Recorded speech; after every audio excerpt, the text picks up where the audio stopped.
पुण्यात पुढच्या बातमीकडे बातमी राजकीय वर्तुळातनं। उपमुख्यमंत्री अजित पवार यांच्या सुरक्षेमध्ये आता वाढ करण्यात आली आहे। अजित पवारांच्या सुरक्षेची विशेष काळजी घेण्याच्या सूचना आज गुप्त वार्ता विभागानं पोलिसांना दिल्याची माहिती आहे। त्यानंतर पोलीस अलर्ट मोडवर आलेत।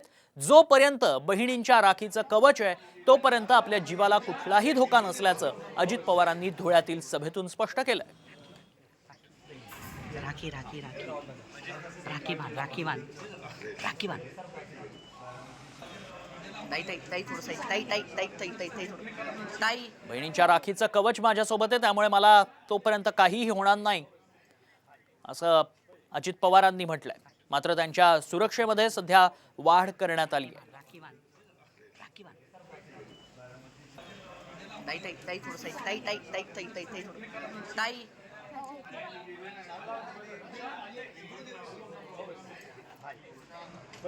राखी राखी दिल्या या ज्या राख्या आहेत तोपर्यंत मला दुसऱ्या कोणाच्या संरक्षणाची गरज नाही। माझ्या बहिणींचे आशीर्वाद, राखीचं सुरक्षा कवच आणि प्रेमाची ढाल, कोणताही धोका मला स्पर्श करू शकत नाही।